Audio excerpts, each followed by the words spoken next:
करके बताओ। बैठ जाओ। क्या नजर आ रहा है आपको? थोड़ा सा दूध कम, कटोरी आपको है दूध हिल रहा है। और आपको नहीं तो शेडो आ रही है और कुछ दूध खिला हुआ है। आपको मैं कहता हूँ फिर और ज्यादा ध्यान लगाओ, फिर देखो क्या नजर आ रहा है दूध में।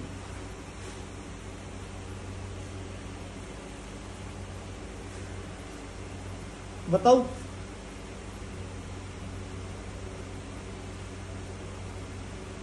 लाइट की रिफ्लेक्शन आ रही है। फिर और ज्यादा ध्यान लगाओ।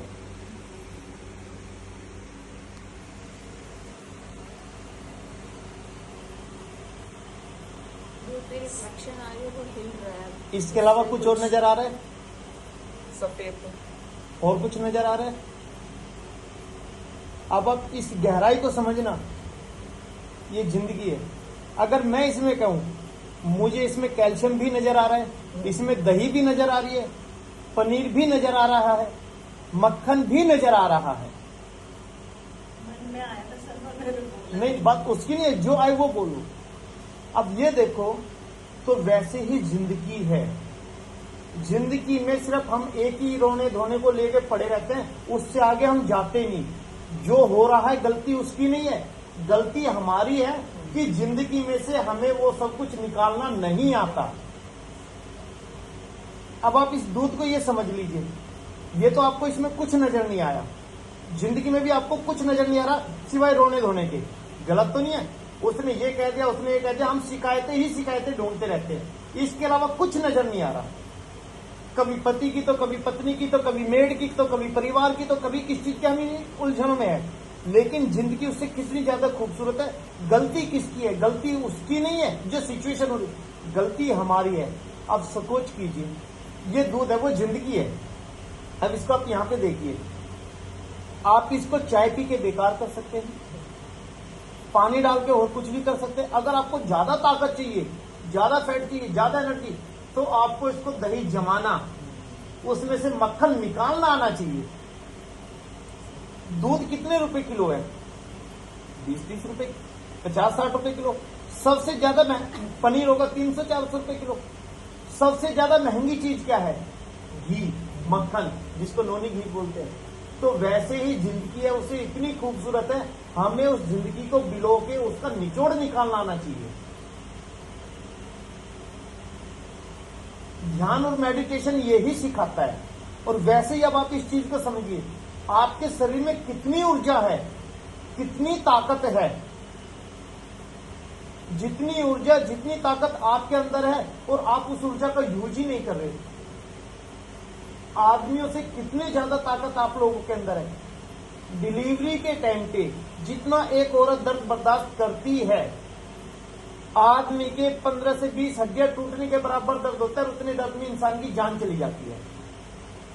अब ये आपके ऊपर डिपेंड है। जो जिंदगी है उसमें आपको सीखना क्या है, और उसमें से जो खुशियां हैं, जो इंजॉयमेंट है, जो पागलपन की मस्ती है, वो निकालनी आपको आनी चाहिए। आप समझ गए बात? क्या समझे? जिंदगी को समझो उसको। अब ये देख लो, इसमें से आपको मक्खन कैसे निकालना है, उसका प्रोसीजर आपको आना चाहिए। वरना आप इसको ऐसे, कैल्शियम चाहिए, अब प्रोटीन ज्यादा चाहिए तो पनीर बनाना आना चाहिए, फैट ज्यादा चाहिए तो आपको मक्खन बनाना आना चाहिए। अब ये देख लो, आपके शरीर को जरूरत किस चीज की ज्यादा है। और रही ध्यान की, ध्यान भी आपका ध्यान लगवाया नहीं जाता। मैं आपको बता दूं, ध्यान स्वतः ही लगता है। और वो जब लगेगा जब आप अंदर से खाली होगे, और खाली तब होगे जब तक कि आपके अंदर के कोई क्वेश्चन है, जितने भी क्वेश्चन है, वो नहीं निकलेंगे। अब क्वेश्चन क्या होते हैं? क्वेश्चन यही तो होते हैं, यार मैं सबका करती हूँ, ये आदमी क्यों, मैं यार सबका करता हूं, उल्टे में मुझे गालियां सुनने को पड़ती है। यही तो क्वेश्चन है। फिर बेटा, यार मैंने मतलब परिवार का कितना करा, बेटे का कितना करा, शादी होते ही बेटा छोड़ के चला गया, ये क्वेश्चन ही तो है। और इन्हीं से हम भरे हुए रहते हैं। और हमेशा एक चीज, दूसरा, आप घर परिवार की सारे काम करते हैं, कोई बहू से परेशान तो कोई सास से तो कोई ससुर से। आप अंदाजा लगाओ, हमेशा एक चीज याद रखते, जब आप छोटे थे आप किसी के मार भी देते थे, उल्टा भी बोलते थे। उस समय आपको कोई डांटता था, घर वाला, परिवार वाला, कोई भी नहीं। क्यों? क्योंकि उस समय आपके अंदर मासूमियत थी, प्यारापन लगता था। अगर किसी को आप डांटते भी थे, कुछ भी करते थे, उल्टा सीधा भी बोलते थे, वो प्यार आता था।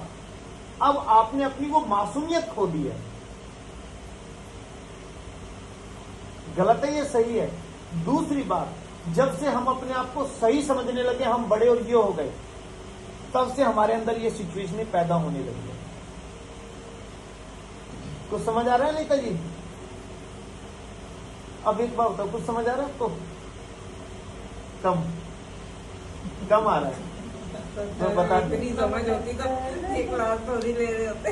मैं बता दिया। सच्चाई है। ध्यान भटकता है बहुत ज्यादा। अब मैं आपको एक चीज बताऊं, ध्यान भटकता है। ध्यान के लिए आपने करा क्या अब तक? कुछ भी नहीं करा। तो फिर आप ये कैसे कह सकते हो मेरा ध्यान नहीं लग रहा? अगर आप वो, मैं कल से आपको कहूं अनीता जी आप यहाँ पे योगा क्लास ली, तो आप क्या करेंगे? कहते सर पहले मैं सीखूं तो सही, मुझे आता ही नहीं। गलत तो नहीं है? पहले अपने क्वेश्चन बताओ, किसी के मन में अगर कुछ है तो, फिर मैं उसका एग्जाम्पल बताता हूँ। ये तो मैं एग्जाम्पल दिया, जैसे किसी चीज को लेके कुछ भी अगर परेशानी है तो देखो, जब तक आपके मन में क्वेश्चन नहीं आएंगे ना, तब तक आप ध्यान की अवस्था में भी नहीं जा सकते। हमेशा याद रखना, सबसे पहले अपने अंदर जिज्ञासा पैदा करो। अगर जिज्ञासा नहीं होगी तो आप आगे नहीं बढ़ पाएंगे।